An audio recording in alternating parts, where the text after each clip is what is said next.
Israel caught off guard after the largest and deadliest escalation of violence in decades. It began Saturday morning. Israel's war on Hamas in the Gaza Strip has gone over the 200-day mark, and it is the deadliest violence we've seen. Following Hamas' attack on Israel on October 7, 2023, Israel and Hamas launched into a deadly conflict. The world watched the events unfold through photos posted on social media and news websites. This photo was published on several platforms.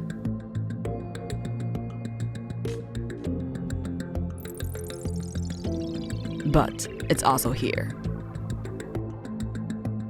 This is one of many photos that shows up on Adobe stock images when you type in Palestine Gaza. The photo is captioned, "Homeless little girl walking in destroyed city that was bombed by the enemy, and she's looking for shelter," by an Iranian visual effect artist, Messam Azaneshin. This is not a real photo. It is partially generated by AI.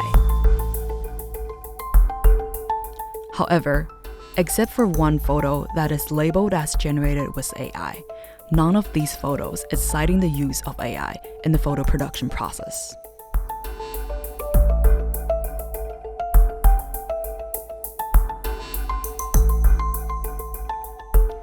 Photo editor Dario Vereb from New Journal of Zurich published an article reporting image agencies are selling artificial generated images of the war in the Middle East without labeling them as fakes in November 21st, 2023.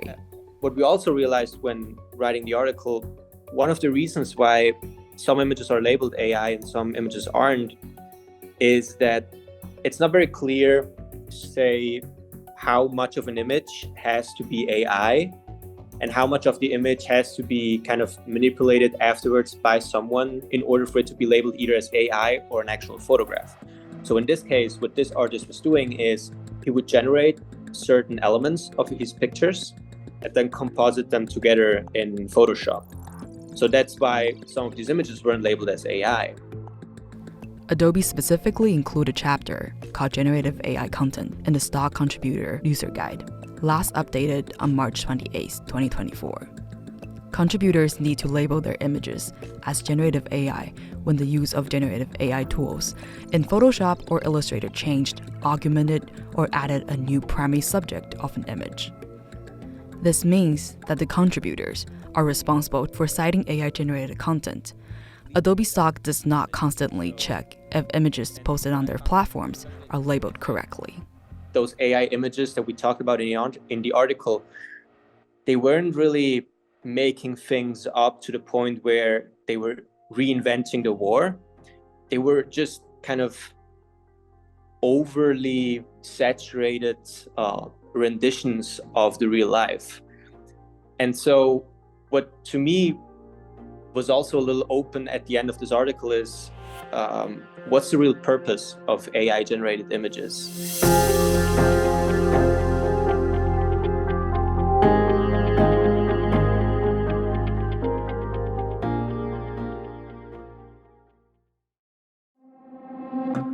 Outside of Israel and Palestine, photos have been used to visually depict human suffering and struggling. In the past year, 2 projects have used AI-generated photos to report on places journalists deemed inaccessible. Photojournalist Michael Christopher Brown used AI to depict struggle in Cuba and why Cubans crossed the 90 miles of ocean separating Havana from Florida. For over 25 years, Michael Christopher Brown kept a list of subjects he desired to document, though he was unable to, mainly due to access.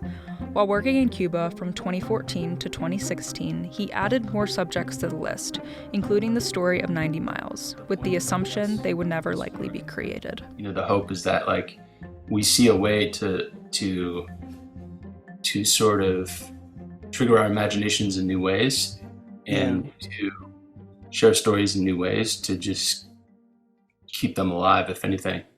War conflict zones can be dangerous, which makes it challenging for foreign correspondents to report on them.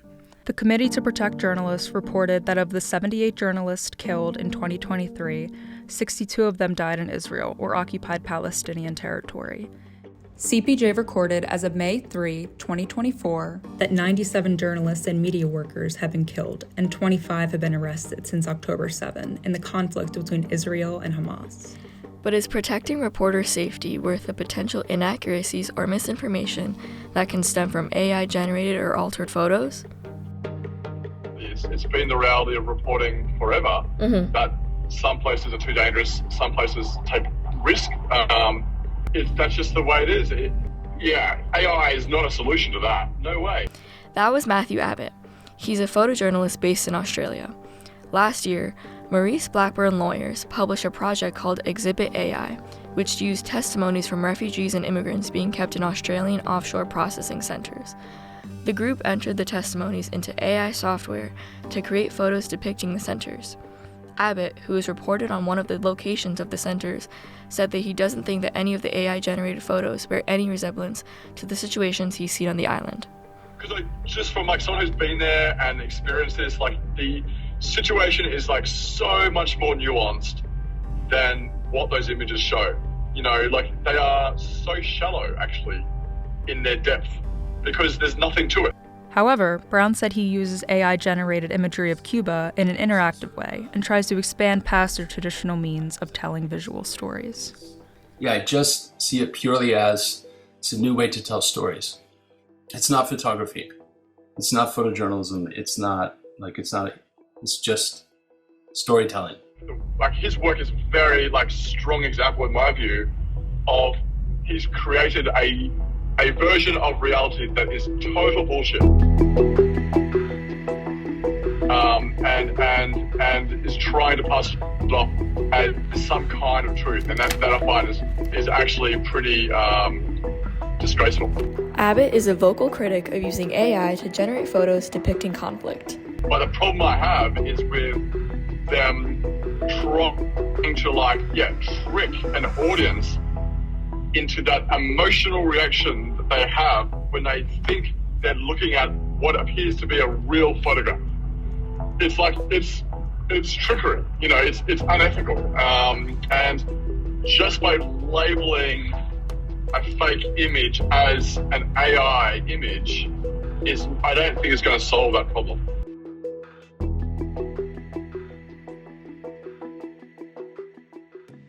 So if I hire a photojournalist, I get in contact with a person and I know where that person is going, and the person can actually give me their sources for the story that we're working on. So they can tell me, I've been to this place and I've visited that person. I took a portrait of that person and now that's the story. Whereas a photo artist who works with AI, he might be able to say, well, the original image I took there and then. But everything that happens with AI is you're basically feeding material into a black box and you lose a lot of transparency. So as a photojournalist, what's become much more valuable now is the transparency that your work can offer to a news outlet. Now it's really the journey to the image that is part of the image, which also helps us verify the image and tell the story. The Associated Press guidelines for AI state that journalists should only use AI-generated images when reporting about AI. The National Press Photographers Association's Code of Ethics says that the use of AI-generative tools to create, add, remove, expand, or alter images or videos in any way is expressly prohibited. As AI's prevalence increases, governments from across the world are racing to understand its effects on citizens and regulate its capabilities. The International Association of Privacy Professionals, a not-for-profit organization that works to define and improve the global privacy community, tracks AI legislation and regulation. The IAPP records that governments of at least 40 countries, shown here in red, have developed some form of government regulation for AI. U.S. President Joe Biden issued an executive order on safe, secure, and trustworthy artificial intelligence on October 30th, 2023. The executive order creates general standards for AI safety and security and protecting Americans' privacy. Several bills related to AI are in development in the U.S. House of Representatives and Senate. On November 8, 2023, the House Subcommittee on Cybersecurity, Information Technology, and Government Innovation called 4 AI experts to testify about AI-generated images. Munir Ibrahim, who is the Vice President of Public Affairs and Impact at an image verification company called TruePic, as well as a lecturer at Columbia University, said he served as a Foreign Service officer with the State Department and was posted at the U.S. Embassy in Damascus during the start of the Arab Spring. He said he watched as citizens and photojournalists risked their lives to take and share photos of conflicts. But now, people are questioning if real photos from conflicts were generated using AI. I saw similar images from conflict zones around the world enter into the UN Security Council, but regularly undermined by countries' critics and bad actors that wanted to undermine reality by simply claiming those images were fake. Today, that strategy, as the Congresswoman noted, is referred to as the liar's dividend, and it is highly effective. Simply claiming user-generated content is fake. Government, business, and people all rely on what we see and hear online to make decisions. We need transparency and authenticity in that content to make accurate decisions. Photojournalists like Abbott say they are concerned that the public will lose sensitivity to real images. By using these images by creating these images like these fake images to suit their agenda of this organization, they are sort of misleading people to see these as actual photographs when they're not, and this undermines, in my view, their credibility, and it undermines people's, people are not going to have the same response to, that's not just on their responsibility, but AI will mean that people will not have the same kind of response anymore to photographs, that they won't be able to trust photographs in the same way that they once did. David Doerman is a professor and the former director of the Artificial Intelligence Institute at the State University of New York at Buffalo. He told the House Subcommittee that monitoring AI is becoming increasingly difficult. Every time we release a tool that detects this, our adversaries can use AI to cover up that trace evidence. So no, that's why I said in my opening statement that detection and trying to pull this stuff down is no longer a solution. We need to have a much bigger solution. Doerman said tech companies must work with Congress to detect and eliminate false information on their platforms, and Congress should provide funding to fight against AI misuse. Researchers should continue to analyze AI and develop new technology, and ultimately, the U.S. should increase public awareness about AI through digital literacy programs. Fred Richin, Dean Emeritus for the International Center for Photography, believes that while AI's use in photojournalism and photography requires legislative regulation, the introduction of AI tools will facilitate necessary innovations in the field. Photography itself is going to expand with artificial intelligence doing what it does, and the arts in general can expand because artificial intelligence could do certain things faster and better than humans can do. So then what do humans do? And so I think it's an opportunity for photographers to become even more explicitly subjective, innovative in terms of what they do. So it's both an enormous challenge and opportunity at the same time. Richin, alongside a group of developers, founded and created the Four Corners Project, a photo authentication website.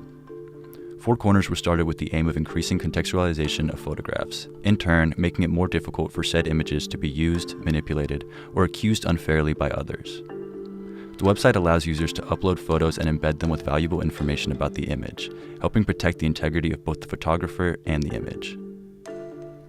We decided to use Messam Azarneshin's widely used, partially AI-generated image to demonstrate the important context that Four Corners allows photojournalists to employ. Each corner of the image contains embedded information to provide more context.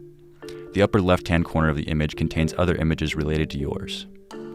We provided an example of a partially AI-generated image that is listed on Adobe stock alongside Azarneshin's when users search Gaza.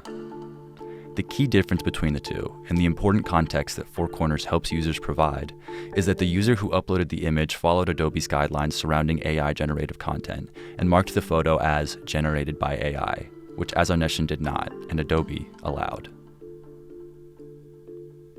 The upper right-hand corner of the image contains links to any supplementary information that may help the audience understand the image more broadly. We included links to Dario Vareb's article detailing the relationship between AI-generated content creators and photography hosting websites, as well as official documents from multiple international government agencies making use of Azarneshin's war-inspired, AI-generated content in discussions of real-world conflicts. The bottom left corner of the photo contains a space for the user to provide any necessary or interesting background on the creation or implications of the photo. We decided to provide the audience with a brief summary of Adobe's use of Azarneshin's photos.